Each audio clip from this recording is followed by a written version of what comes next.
Il est complètement faux. Écoutez les fausses accusations d'Eric Schell lorsqu'il s'est incliné contre le Congo hier soir. Parce qu'il faut savoir qu'hier soir, il a pété un câble. Congo did some voodoo.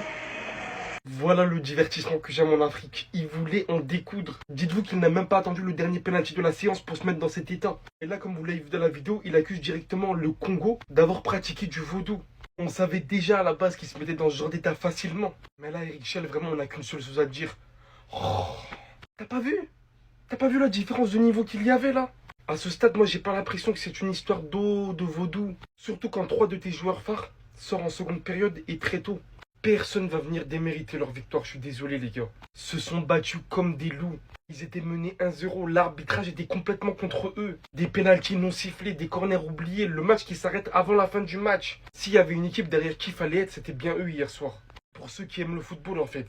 En vérité, je sais qu'il a le seum. Après l'échec avec le Mali, l'échec aussi avec le Nigeria. Mais faut garder tête haute. Faut garder tête haute, Eric Schell. C'est pas le moment de baisser les bras, il y a encore une canne. La justice de Dieu a encore frappé. J'en ai vu des mecs chanceux dans le football, les amis, mais Chancel Mbemba, c'est une autre histoire. Lors du précédent match face au Cameroun, pendant que le peuple congolais attendait un seul but pour passer, qui est-ce qui vient mettre le but à la 94e minute? Chancel Mbemba. Aujourd'hui, face au Nigeria, dans une séance de tir au but de dingue, dans la période de mort subite, c'est-à-dire que t'as pas le droit de rater. Si tu rates et que l'autre marque, c'est terminé. Le Nigeria vient tirer, le gardien congolais fait un magnifique arrêt. Et encore une fois, comme dans un film bien scénarisé, qui est-ce qui vient tirer le dernier penalty? Sur qui repose le dernier tir? Chancel Mbemba. Et bien évidemment qu'il le met dedans. La justice de Dieu, y en a. Malheureusement pour le Nigeria, leur parcours s'arrête là. Le Congo, eux, direction les barrages face à un autre pays d'un autre continent. Et j'espère vraiment pour eux qu'ils passent. Par contre, j'ai envie de dire, heureusement que le Congo a gagné. Parce que s'ils n'avaient pas gagné, je pense que le Touanzebe là, le joueur congolais qui a tiré son penalty comme si...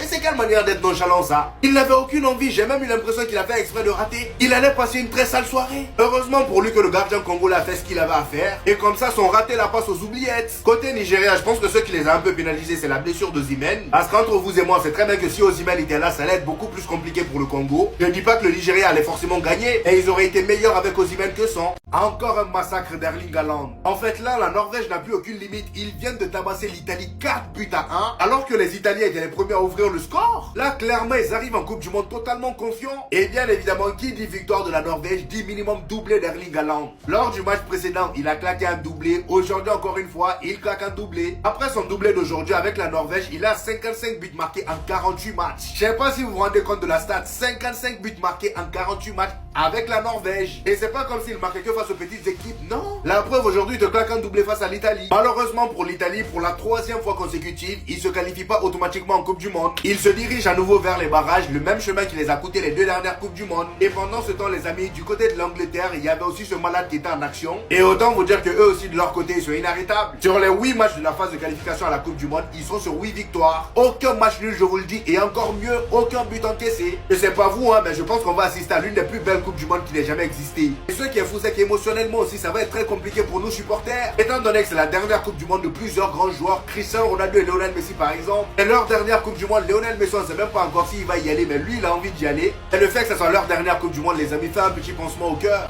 Depuis que Koubassi est là, ce joueur-là, il ne peut pas jouer. Youzan, ou bien Youssé, moi, je ne sais pas. Ça dit, Koubassi est là, Barcelone est là. Ils vont laisser Barcelone pour aller pour un voleur pour mettre en équipe nationale d'Espagne. C'est pas possible. Ça ne se passe pas comme ça. Donc lui là, Koubassi, même un match, même 5 minutes, il ne peut pas. Voilà ce voleur de Brahim Diaz.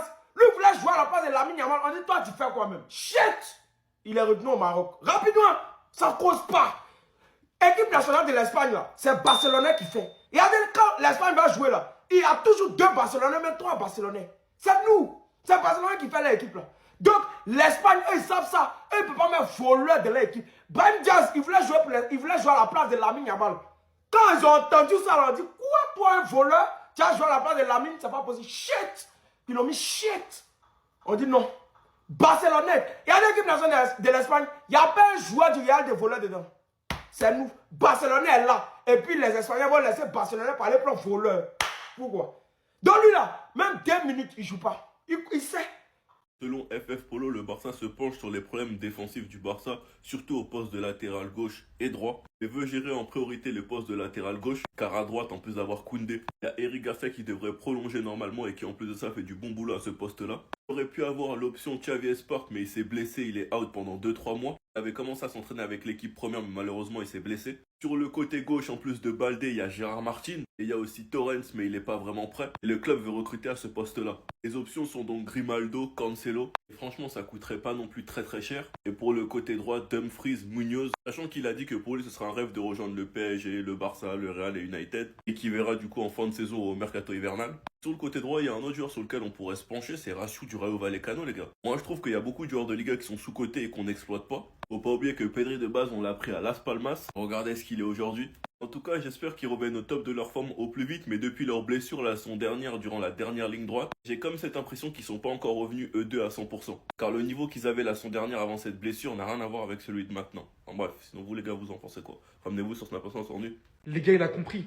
Il sait cette fois-ci. C'est tout droit un aller pour la Coupe du Monde pour la première fois depuis 1998 qu'il offre à son équipe. Un ballon d'or passé devant. Mais il savait que cette fois-ci, cette Coupe du Monde allait être très décisive pour le prochain. Égalité jusqu'à la 77e minute. À San Siro, ce fou vient de te planter un doublé en 2 minutes. Par des buts en plus de ça, typiquement hollandesque. Il est en train de casser toute normalité. Comment vous m'expliquez qu'il a inscrit 55 buts en 48 matchs? En sélection, bien évidemment. Sans parler du fait que cette saison, il est déjà à 32 buts, 3 passes décisives pour 18 matchs. Mais qu'est-ce qu'il est en train de nous réaliser? Je n'ai définitivement plus les mots pour le décrire. C'est qui déjà avec qui on l'a comparé? Gyökeres, Isak, la Suède. Réunissez qui vous voulez. Bien que Haaland aussi a une équipe derrière. Mais regardez comment il porte la Norvège. Et vient littéralement leur offrir cette qualification. Permet à son équipe de coller 4-1 en Italie, à San Siro. Moi je m'arrête là. En fait, on se rend pas compte. Pour tout cet effort réalisé là, j'espère vraiment que la Norvège ira un minimum à un bon palier de la Coupe du Monde. Parce que franchement, c'est pas donné à tout le monde.